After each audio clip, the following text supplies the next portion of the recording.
All right, viewers, it is Judgment Day when it comes down to Imran Khan in Pakistan. The top court in Pakistan will decide the fate of Imran Khan 8 p.m. India Standard Time. Pakistan Supreme Court will be pronouncing its orders on National Assembly resolution today. This comes after Deputy Speaker dismissed the no-confidence motion against Khan, terming it unconstitutional. The Pakistan National Assembly was dissolved and Imran Khan called for fresh elections in the country. The Pakistan Supreme Court took cognizance of the matter and is hearing the case on a day-to-day basis. Meanwhile, Pakistan's Election Commission, which appeared before the apex court, said they are ready to hold polls in October. Now I announce the result. Azim civilization to the top scientists there. All right, viewers, it's 43rd day of Russia's invasion of Ukraine and the war rages on relentless. The latest, Ukraine is now fearing the worst from Russia.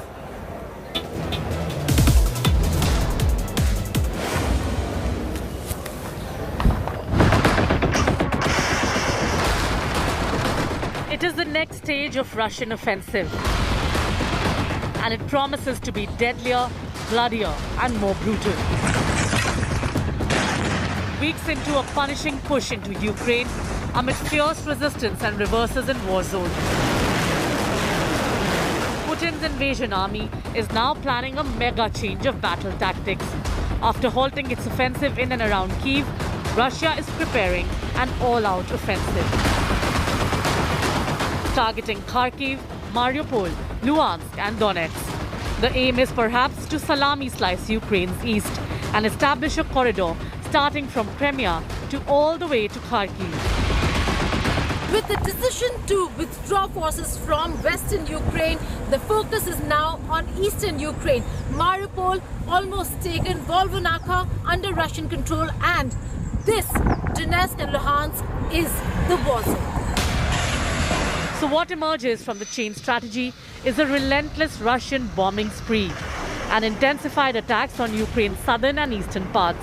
Kyiv has told residents of eastern Ukraine regions of Kharkiv, Luhansk and Donetsk to evacuate now or risk death. The governor of Luhansk has warned of a doomsday assault on the city, warning that Russia is building up troops for offensive in a matter of days, revealing that Russian forces are attacking Popasna city with Grad rocket launchers and jets. The massive twist in Russian war game has triggered fears of a prolonged war. NATO chief said there has been no sign that the Russian president has dropped his ambition to control the whole of Ukraine, adding the war could last for many months or even years. Has the Ukraine war entered an even more difficult phase? With Geeta Mohan in Donetsk war zone, Bureau Report, India Today. All right, viewers, now the Biden versus Putin fight has got extremely personal, with sanctions now being put on Putin's daughters. Here's more.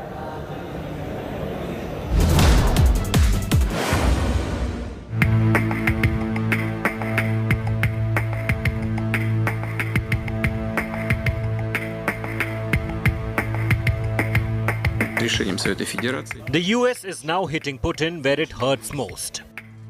An economic squeeze on his family through sanctions on his daughters Maria and Katrina is the latest American move to punish the Russian president. Putin's family lives far away from the limelight, maintaining a very low, almost secretive lifestyle. The US believes that a lot of Putin's wealth is hidden among his family members and oligarch friends. Putin's daughters have been kept out of public view. But here's what's known about them. Maria Putina and Katrina Tikhanova are in their mid-30s. Both are Putin's daughters from his first wife, Lyudmila Shrebneva. Maria is the Russian president's older daughter. She is the co-owner of Nomenko, a company involved in Russia's largest private investment healthcare project, and is reported to be a specialist in rare diseases in children. She married a Dutch businessman, but it is unknown if they are still together. Putin's second daughter Katrina was once an acrobatic dancer and competed in rock and roll acrobatic dance contests for years. In 2020, she was appointed to run an artificial intelligence institute at Moscow State University. She currently heads the Innopractica development initiative funded by oligarchs who are part of Putin's inner circle. Both of Putin's daughters are seen to benefit and provide revenue to the Kremlin. Putin's greatest critique, Alexei Navalny's camp, wants further sanctions on Russian president's current consort, Alina Kabayeva. Mother of two younger children, sired reportedly by Vladimir Putin, Kabayeva is the chairman of the board of largest Russian media, National Media Group. The current set of sanctions by the US issued on 6th April also target the wife and daughter of Russian Foreign Minister Sergei Lavrov.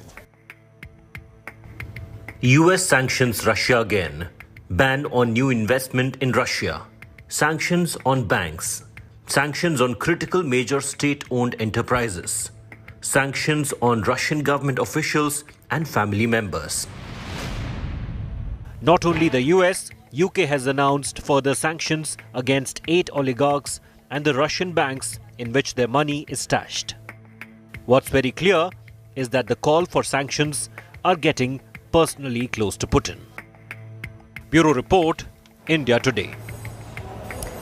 Meanwhile, viewers, an unexpected brand and business innovation is on in Russia. The reason why? Many top brands have completely pulled out of Russia, but creating space for many copycats. The entry of McDonald's in Russia and post-Soviet states was a very big deal.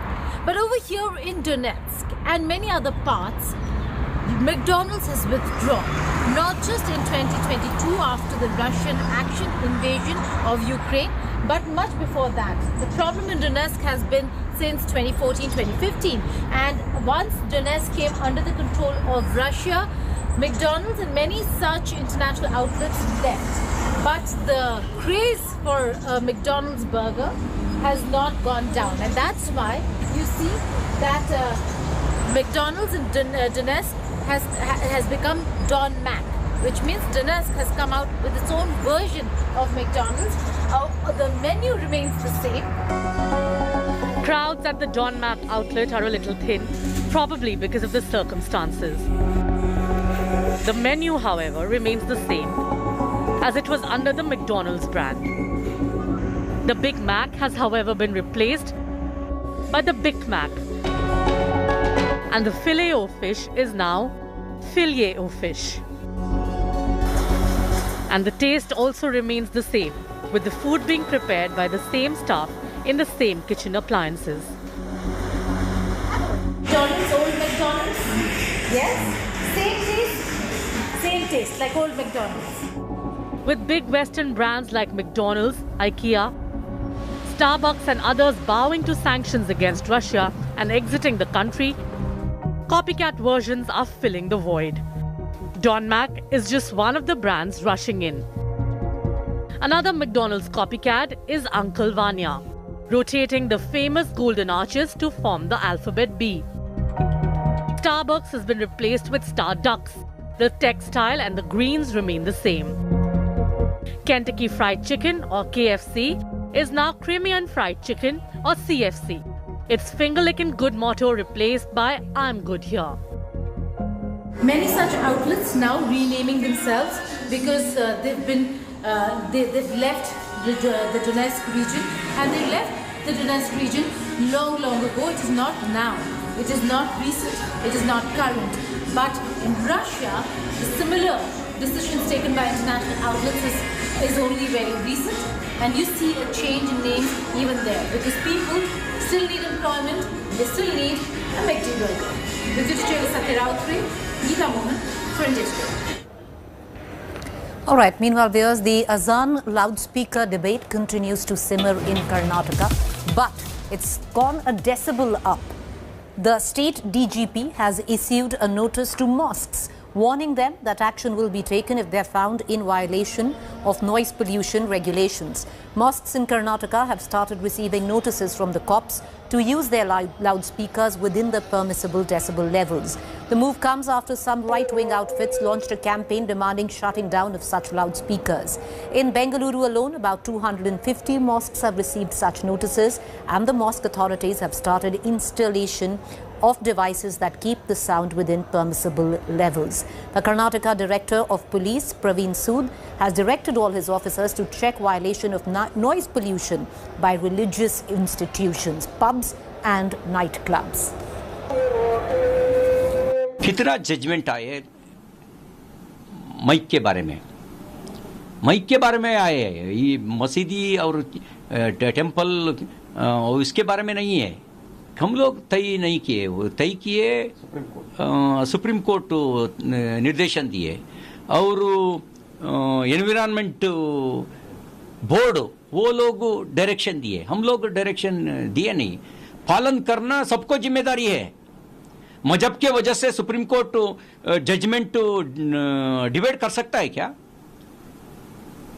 Supreme court judgement सबको बराबर है। Notice has been issued to mosques regarding the loudspeaker. That is what they are harassing them. They are harassing all the mosques. In who has given a complaint? What is there? Let their duty. It is a settled matter in the court, in the law. No one is going against the law. Well, point to ponder in all of this, viewers, is that the regulation, the rule, is for all religious places as well as pubs. But the notice has only gone down to mosques. Meanwhile, let's shift focus to the other big story. Shocking confession by Gorakhnath temple attacker Murtaza Abbasi. The attacker has revealed that his actions were aimed at extracting revenge for what he said injustice meted out to Muslims. Murtaza in his confession says that his actions were triggered by extreme anger, claiming that the Muslims are being wronged in India, including Karnataka, to which he made special references. The attacker also said he wanted to justify his attack and thought that issues like the NRC could be valid ones. Probe agencies suspect Murtaza could have mounted a lone wolf attack inspired by ISIS videos. Meanwhile, politics has erupted over the incident with a war of words between Akhilesh Yadav and the BJP. The UP Deputy CM Keshav Prasad Maurya hit back at Akhilesh, calling the incident a big attack and hailing the cops for their timely action. हमारे thoughts बहुत से angle से हम सोच रहे थे justify करने का कि ऐसा भी है कि हाँ भाई देखो CNRC भी कर रहे हैं तो गलत हो रहा है ना। हमारे साथ जो गलत हुआ वो तो ड्राइविंग फैक्टर है ही, उसको मैं दिमाग में जो जस्टिफिकेशन, उसके मतलब कोई काम करने से पहले आदमी जस्टिफिकेशन भी तो बनाता है, उसको मैं जस्टिफिकेशन दे रहा था। देखो मुसलमानों के साथ जुल्म हो रहा है, कोई कर्नाटक में इतनी हो रहा तो हम अब कोई नहीं करेगा। तो मुझे उस तरह से मैं सोच के मैं बोला कि अब थक गया सोच मैं बोला कर ही दो भाई, हम ये बीड़ा उठा ले मतलब हम मतलब अब हाँ यही सब कुछ लेके किसी को तो करना पड़ेगा। हाँ यही सब सोच के जो जानकारी आ रही है और उसके पिता ने जो कहा है कि साइकेट्रिक प्रॉब्लम थी, बाइपोलर इश्यूज हैं उसके साथ, मुझे लगता है वो पहलू भी देखना पड़ेगा। और बीजेपी तो वो पार्टी है जो बात को न जाने कितना खींच देती है कि ये बहुत बड़ी घटना है, गंभीर किस्म की घटना है। ऐसे अपराधी को जिसकी मानसिकता आतंकवादियों जैसी थी उसको दबोचने का काम किया है और एक बहुत बड़ी घटना का खुलासा हो रहा है। ये आदरणीय आदित्यनाथ जी के नेतृत्व वाली सरकार का समय है, इसलिए ऐसी मानसिकता छोड़ना ही पड़ेगा और नहीं छोड़ेंगे और कोई सोचेगा कि हम ऐसे घटनाओं को अंजाम देंगे और बच जाएंगे तो बच नहीं पाएंगे। ये पूर्व में ही बताया जा चुका है कि घटना एक बड़े साजिश का हिस्सा है और हर एक पहलू पर विचार किया जा रहा है। आज जो वीडियो सामने आया है उसके बारे में भी पूरी तहकीकात हो रही है और उस व्यक्ति के द्वारा जो भी चीज़ें बताई जा रही हैं हम उसको पूरी तरीके से वेरीफाई करेंगे और उसके बाद उसमें अग्रिम कार्रवाई की जाएगी।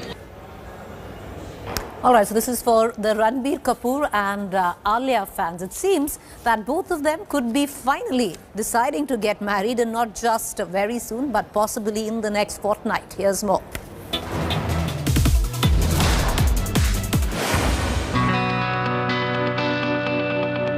Ranbir Kapoor and Alia Bhatt's wedding is just around the corner. So could there be anything else fans will be talking about? Certainly not. Ever since it's been discovered that marriage is on the cards for Ranbir and Alia, fans have only been getting super elated even with the smallest details they read or hear about on the intimate ceremony. While Alia went on to say she's already married to Ranbir in her head, Ranbir likes to keep his plans under wraps. If you ask me honestly, marriage is a state of mind, and that's what I feel in terms of the peace I'm at with my relationship. I'm already there. And amidst their hush-hush wedding preparations, we have got you an updated itinerary for the biggest wedding of this year. According to the latest, the wedding festivities of Ranbir and Alia will take place between the 13th and 15th of April, with the Mehndi ceremony to take place on the 13th and the Sangeet to take place the next day, that's April the 14th. And what will follow thereafter is the much-awaited and anticipated wedding of Alia Bhatt and Ranbir Kapoor. The wedding venue is the same as Ranbir's parents, Rishi Kapoor and Neetu Kapoor, where they tied the knot, RK House in Chembur in Mumbai. That's not all. Like Rishi and Neetu's wedding, a langar offering has also been planned for the couple for their wedding day. While Alia and Ranbir's wedding details are out, their reception dates or venue has not been revealed just yet. And amidst this excitement, India Today has learnt that Ranbir is set to host a grand bachelor's party ahead of his wedding. A source close to the actor said, and we quote, Ranbir is extremely close to Arjun Kapoor, Aditya Roy Kapoor and Ayan Mukherjee. The actor is planning a bachelor's party at his place. It will be attended by his close buddies from the world of showbiz and his childhood friends. This is Ranbir's way of throwing an impromptu bachelor's party. What's more, Alia too has planned a bachelorette planned by her childhood friends, Anushka Ranjan at her Mumbai house, either on the 11th or 12th of April. There's also a lot of buzz around their honeymoon destination. The couple loves holidaying in South Africa, as their multiple visits suggest, and it could be their top choice. Lots of information trickling in from sources, but there's still no official confirmation regarding D-Day. Celebrity Mehndi artist Veena Nagda has said that there is no immediate plan for a wedding. Even Ranbir's uncle Randhir Kapoor stated that he had no information about the wedding date. So for now, the only thing that Alia and Ranbir fans know is that wedding buzz is stronger than ever before. Entertainment Bureau, India Today. We'll trust India Today to get you up to speed with all those developments. With that, a quick break. Stay with me. On the other side is our fact check segment. Welcome back. You're watching our fact check segment, where we bust certain claims masquerading to be facts on social media platforms and WhatsApp group. There's a claim floating about suggesting Russian protest against US involvement in the Pakistan turmoil. The fact on that, viewers, incorrect. The protest has nothing to do with Pakistan political turmoil. With that quick fact check, time for us to go into a quick break. Stay with me. On the other side, it's To The Point.